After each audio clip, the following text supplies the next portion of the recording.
Hey everyone, my name is Jonathan and I just wanted to make this video real quick. So I got the Lumix S5 Mark II. This is one of the cameras I own.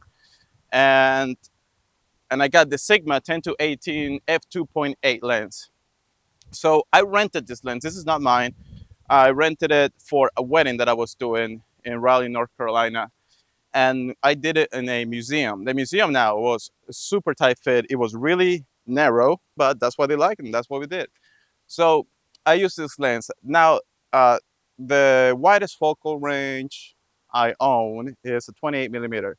So I was thinking in my head, man, this wedding's gonna be tight. I got a 28 millimeter. This might be able to do the job, but what if I want, a wider field of view to make this place look bigger? So I was looking up online. I saw this 10 to 18, 2.8 millimeter. And I know also Sigma has a full frame version which I can't remember right now. Maybe it's a 16 to 28. I want to say that's probably right, f2.8. So, so I knew coming into it, I was just only going to be doing video for this wedding. So what attracted me to rent out this lens was the size. I was going to put it on my gimbal, keep it on the gimbal the entire day. The size and the weight, right? The other one is a little bit bigger, heavier, actually more heavy than the 28 to 70. I actually have that one. So the 16 to 28, it's a little bit heavier, I think, in grams to that one. So I wanted to keep it really light on the gimbal. So I went out with this lens, right? Had it for 7 days. When I got it, I didn't test it too much, just a little bit, just enough to be confident. Okay, this is gonna do the trick here. What I tested was putting the lens on the camera and put in no stabilization, put in the regular stabilization, and put in this new boost stabilization, the new firmware that came out back in April of 2024. So there are so many videos out there about this stabilization, how crazy it is. It crops in into the image, of course. So that's the downside. It will have to crop anyway to be able to put out such quality. But that's why another reason I went with this lens, because I was thinking in my head, okay, 10 to 18 APS-C already, there's going to be a crop there. I'm going to put this boost IS stabilization. I think that's what that is what's called. It's going to even crop there. So in total, I think the 10 became a 15 millimeter, and the 18 became like a 27 millimeter, almost a 28 millimeter. At least that's what I was able to see with my eyes. Now that those are not perfect numbers, but at least that's what I was able to see with my eyes. And that's the lens with the highest level of stabilization set on high, and the cropping factors. This being an APS-C lens, of course. So in all in all, very doable. Great, I would say. Great for if you do real estate videography. You still got that 15 to 28 millimeter, plenty of wide angle opportunities there.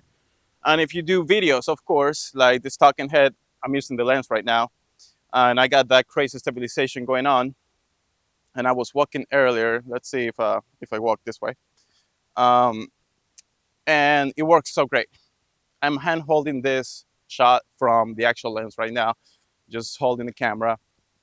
It works fantastic, right? All in all, I'm happy I rented that out. It worked out great for that very specific wedding.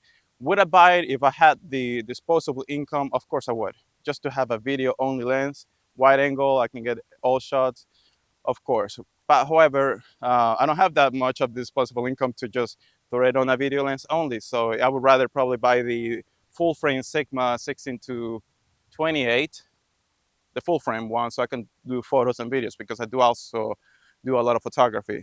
So that would be probably what make more sense. But I love this one because of the form factor, and it's able to get the job done. Now, another thing that I was kind of wondering was, how is it in low light? Again, it is a APS-C lens.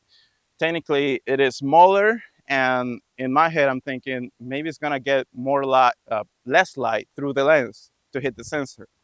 Well, I was totally wrong, actually. So in low light, this wedding again, I can show you some videos here. This wedding again was shot in a museum. There were no windows other than the door, the front door. It was very narrow.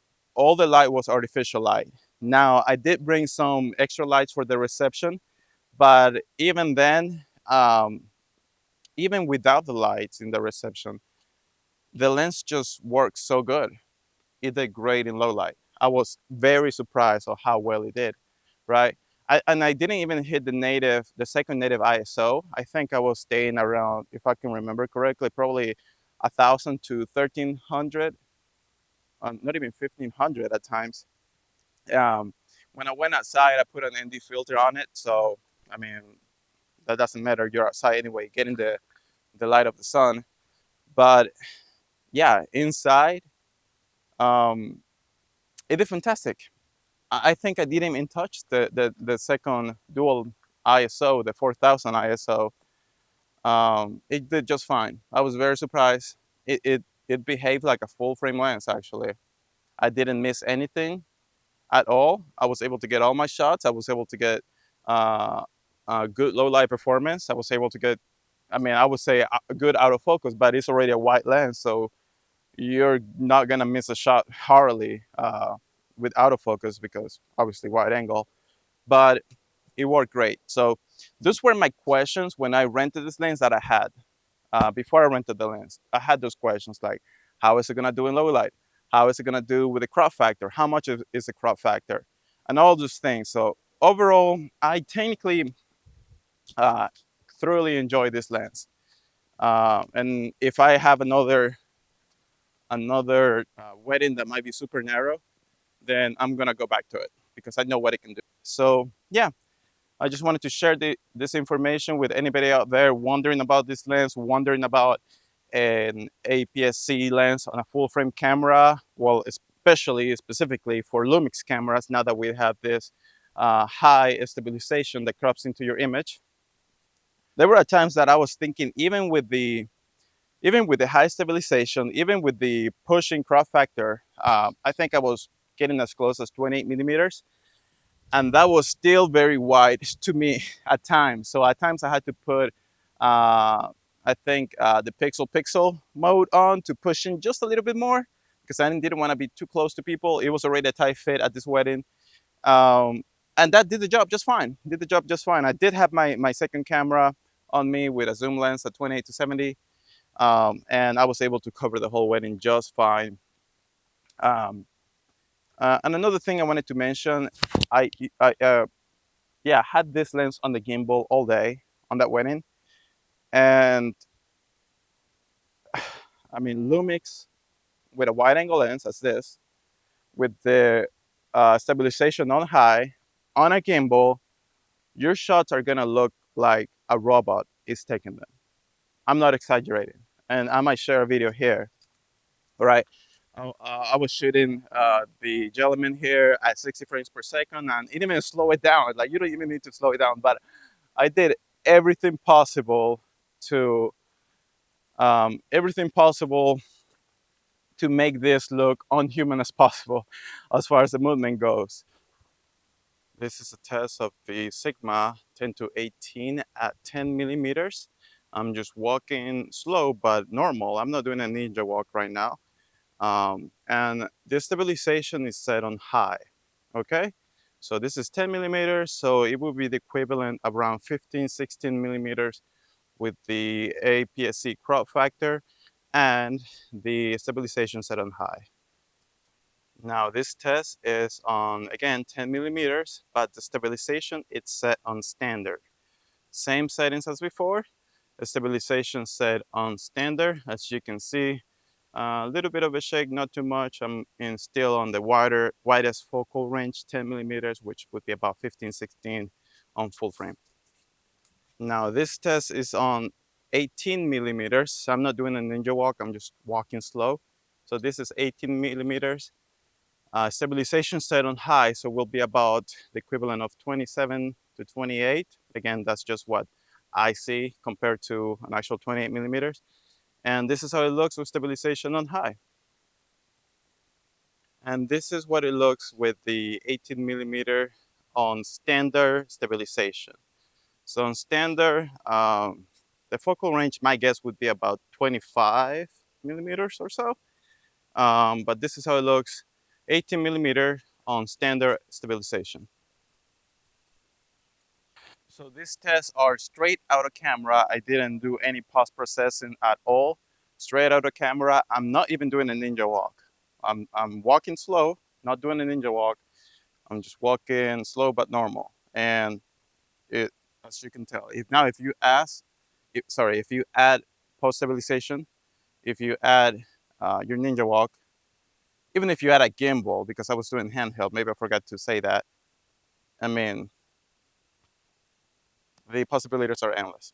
And if this information helped you, then do whatever you do on YouTube. I don't post videos like that on YouTube anyway. A guy just wanted to share this information with somebody that was wondering about the same thing like I was wondering. Um, yeah, that's it. That's all I have. If I have another piece of gear that I don't see on YouTube, or maybe a reviewer is being bogus about it, they didn't use it in the real world. If I have it, I'll post a video about it and tell you my thoughts. But for now, this is it for this 10 to 18 Sigma f2.8 APS-C lens. That's a lot of words there.